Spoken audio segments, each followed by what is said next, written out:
नमस्कार दोस्तों, स्वागत है आपका एक बार फिर से आपके अपने YouTube चैनल सुपर आइडियाज पर। आज की इस वीडियो में हम बात करने वाले हैं पितृपक्ष श्राद्ध के नियम के बारे में। कौन कौन से ऐसे नियम हैं जिनका आपको ख्याल रखना चाहिए, जिनका आपको पालन करना चाहिए। आपने अपने बड़े बुजुर्गों से काफी सारे नियमों के बारे में सुना होगा, जैसे कि हम नया मकान, नया वाहन, ऐसी चीजें नहीं खरीदते हैं। तो आज की इस वीडियो में उन सभी नियमों के बारे में हम बात करेंगे कि कौन कौन सी चीजें हैं जो आप कर सकते हैं और किन किन नियमों का पालन आपको करना चाहिए, यानी कि कौन कौन सी चीजें हैं जो आपको बिल्कुल भी नहीं करनी चाहिए। आज की इस वीडियो में हम बात करेंगे। सो दोनों ही चीजों को जानेंगे, क्या करें या फिर क्या ना करें। तो श्राद्ध पक्ष में सबसे पहले देख लेते हैं कि आपको क्या करना चाहिए। अगर संभव हो आपके लिए तो आप श्राद्ध में सोमवार का दिन व्रत रख सकते हैं, यानी कि हफ्ते में एक दिन आप जो है व्रत रख सकते हैं। इसके अलावा पितृपक्ष के हर दिन भूखे और जरूरतमंद लोगों को आप खाना खिला सकते हैं। ये खाना खिलाना चाहिए आपको। या फिर आपका जिस दिन भी श्राद्ध है, जिस दिन भी आपके घर में किसी तिथि पर श्राद्ध है, उस दिन आप कुछ गरीब लोगों को फल या कुछ खाना या जरूरतमंद लोगों की आप मदद कर सकते हैं। श्राद्ध पक्ष में हनुमान जी के मंदिर जाकर बजरंग बली को चोला चढ़ाना चाहिए। श्राद्ध पक्ष में पिंडदान करना चाहिए। इससे कहते हैं कि पितरों को जल्दी शांति मिलती है। और पितृ पक्ष में पितरों को प्रसन्न करने के लिए दान भी जरूर करना चाहिए। अब हम बात करते हैं कि श्राद्ध पक्ष में ऐसा कौन सा काम है जो आपको नहीं करना चाहिए। पितृ पक्ष के दौरान कोई भी शुभ काम नहीं करना चाहिए, जैसे कि विशेष तौर पर शादी से जुड़ा कोई काम है, या हमें कोई नया सामान नहीं खरीदना चाहिए, जैसे कोई नया वाहन है, नया सामान है, वो हमें नहीं खरीदना चाहिए। हालांकि जिन लोगों के पेरेंट्स हैं, माता पिता हैं, वो खरीदारी कर सकते हैं। ठीक है।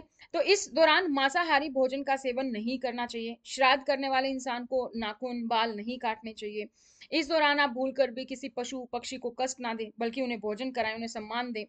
और त्रिदोष से सबसे ज्यादा बचना है। सबसे अहम होता है त्रिदोष, और वो क्या है, यानी कि नया घर, नई गाड़ी, जमीन, कपड़े, गहने, सजावटी सामान। ये तो हम सबको ही पता है कि ये सारी चीजें जो है खरीदना श्राद्ध के काल में वर्जित है। लेकिन इसके अलावा भी जो हम हर रोज उपयोग करते हैं, ऐसी तीन चीजें हैं जो आपको श्राद्ध में नहीं खरीदनी चाहिए। वो है सरसों का तेल, झाड़ू और नमक।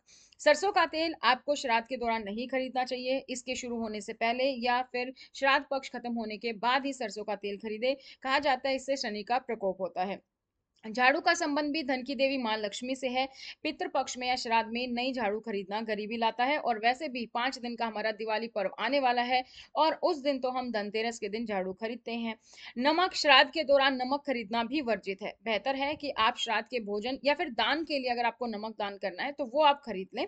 ठीक है। इसके अलावा आप जो है सिर्फ जो अगर नमक बाय चांस खत्म हो भी गया है, इमरजेंसी है, तो आप वो नमक सिर्फ श्राद्ध के दौरान यूज करें, उसके बाद उसको यूज ना करें। पितृ पक्ष में घर पर शुभ मांगलिक कार्य जैसे कि सगाई, मुंडन, अनुष्ठान, गृह प्रवेश आदि ना करें। साथ ही नया वाहन, मकान आदि खरीदारी से बचें।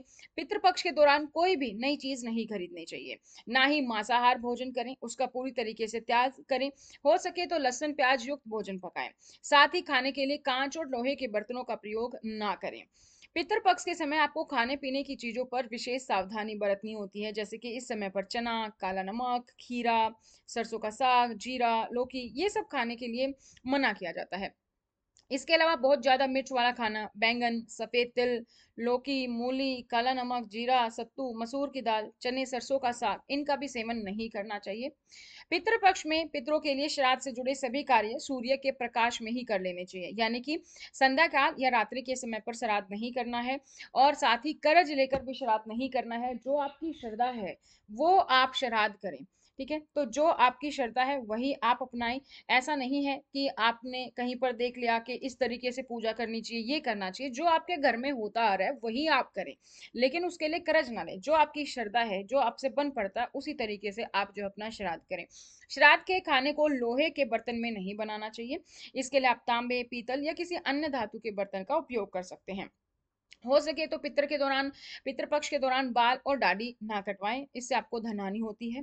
श्राद्ध में ग्रह कलह, स्त्रियों, साधुओं का अपमान, बड़े बुजुर्गों की बात ना मानना, बच्चों को कष्ट देना, ऐसा नहीं करनी चाहिए। पूर्वज हमारे बड़े बुजुर्ग हैं। पितर जो हम हैं, हमारे हैं, वो हमारे पूर्वज हैं, बड़े बुजुर्ग हैं।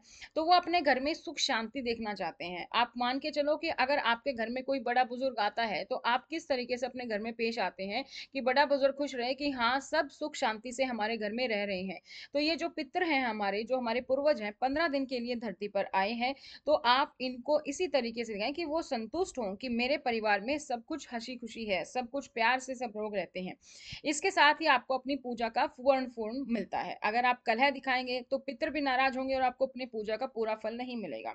पितृपक्ष के दौरान भारी भोजन के सेवन से भी बचना चाहिए। शास्त्रों के अनुसार पितृपक्ष के समय में असमय और अकारण यात्रा करना भी वर्जित बताया गया है। बिना उद्देश्य के यात्रा ना करें। यात्रा जरूरी है तो मुहूर्त देखकर निकलें। दिशाशूल का ध्यान रखें। यदि दिशाशूल है और जाना आवश्यक है तो ज्योतिषी उपाय करके यात्रा आराम करें। पितृपक्ष के दिनों में सहवास ना करें, इसे वर्जित माना गया है। भाद्रपद पूर्णिमा से आश्विन अमावस्या तक पितृपक्ष होता है, इसमें पितरों की पूजा की जाती है। इस वजह से इसमें ब्रह्मचारियों के नियमों का पालन किया जाता है, तो आपके पितर आपसे और ज्यादा प्रसन्न होते हैं। पितृपक्ष में किसी से भी झूठ नहीं बोलना चाहिए। इसके अलावा किसी को अपशब्द नहीं कहना है। सट्टा खेलना, किसी के साथ छल कपट करना, इस तरीके के कार्य नहीं करने चाहिए, इससे आपके पितृ देवता नाराज होते हैं। साथ ही श्राद्ध पक्ष में ब्रह्मचार्य का पालन करें।